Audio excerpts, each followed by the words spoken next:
The rumble is what we call the back line on Mardi Gras. Mardi Gras, you might see the Indians coming down the street, but what you hear is the rumble. The rumble is everybody that's behind the chief that is bringing him down. That's what you hear. It's the rumble. It's tambourines, it's cowbells, it's a bucket, it's a Heineken bottle of keys.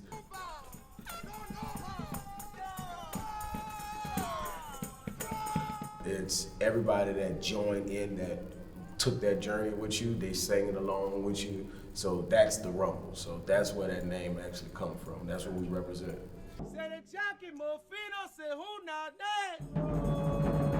Tell every gang that's coming that we on our way. Said we sold all day long. The music industry can be a very difficult place to navigate, especially with a lot of people. We were lucky enough to find that bond, that chemistry that allowed us to create great music, and we felt something special. There were, issues and within the, the internal operations of Cha Wa and stuff that caused us to no longer be able to work with them. Sometimes things just don't work and you have to agree to disagree. We had a few of those moments, but what we wanted to focus on was we were still making great music, and it was like, hey, just because this is not working here doesn't mean that we should just say forget about it at all. We decided that we still enjoy being around each other. We love making music with each other. We talk to each other about things that have nothing to do with music. This is a family. So it's like, yeah, we're gonna keep this going. There's no way we're stopping this.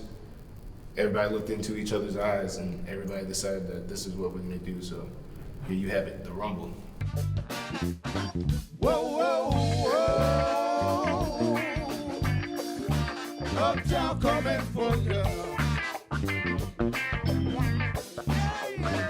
Whoa, whoa, whoa. Uptown coming for you.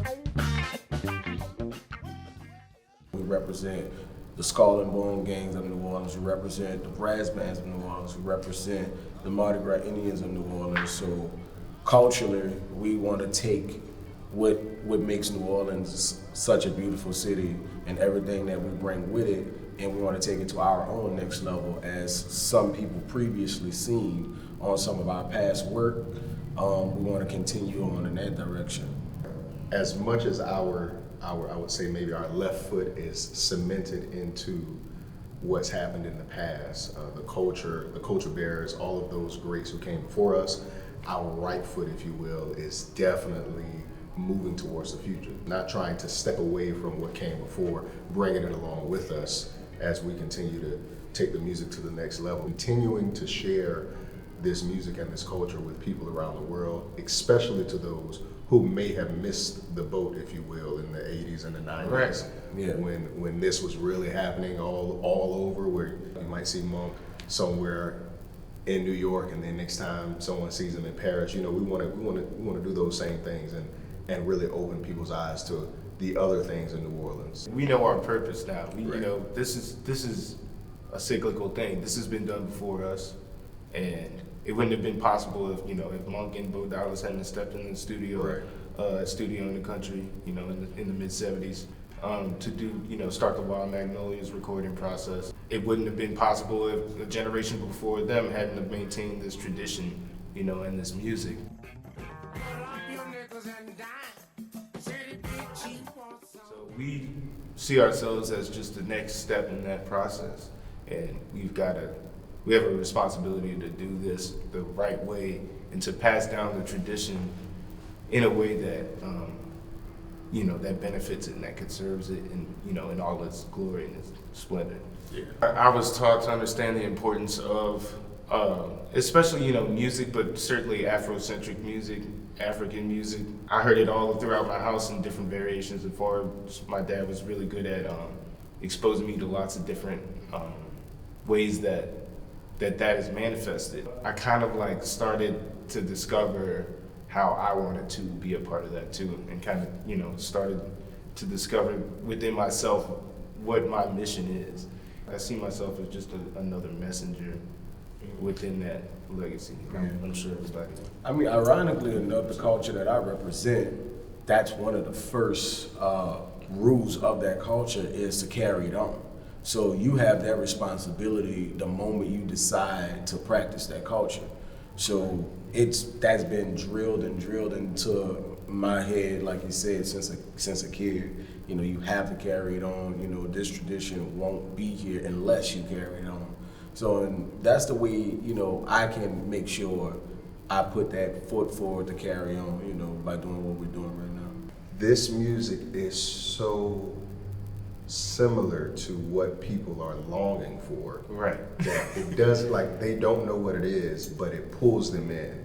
And I mean, really, it pulls them in. We've been in the most random of places. As I am someone who's always kind of nervous when we go somewhere and I'm not sure they can understand what I'm saying. Yeah. So, but to know that didn't matter. It doesn't matter, yeah, we may not know what any of these words mean, but everything that you are giving me emotionally is tugging on the right heartstring, you know. They didn't realize how much fun it was going to be. They were like, oh, wow, like, you know, because a lot of times people go to a concert where maybe they expect to be sitting down most of the time, like, and they realize that they can kind of let go of some things and feel free a little bit, and that, you know, that's something that you can't really get anywhere but New Orleans. And so we're trying to figure out a way to bottle that up and share it, you know, all at once to everybody, you know. That's the Rumble experience right there. It's a New Orleans experience. in all facets, Yeah. all coming to you all at the same time. Oh, yeah.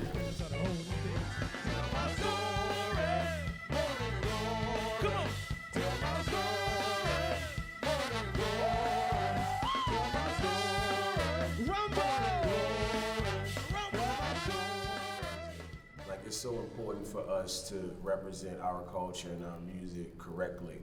We should be able to operate, you know, the way we want to, the way we want to represent the culture, because we are the barriers. We're the ones that have to actually live with this. We're the ones that represent this for our family names, through our community. So we wanted to kind of take hold of that ownership and be able to guide it in the direction that we felt like was the best for us. Everything that we do is interconnected in somehow. Yeah. Otherwise, we wouldn't be doing it. You know, if we didn't think that, you know, samba music could be a part of this, then we wouldn't touch it or anything. If we didn't think that Fela Kuti was influential to our music, we wouldn't worry about trying to incorporate it. But we find these connections and we find these, kind of try to create these new synapses, because it's like now we can kind of relate our culture that's been growing organically here in New Orleans and find the ways in which it's kind of the same, the shared experience with, say, somebody who grew up in Nigeria listening to, you know, Afrobeat and highlights and stuff like that. And it's the same, you know, it's the same spirit that we're trying to embody. So we put that all in the music together. We don't force anything. If it doesn't work, we're not trying to put it in there. Right. But if it feels good and you know, and at the root of it, if we can still get down, you know, we should be able to unplug everything and still feel that same Indian spirit that we were saying.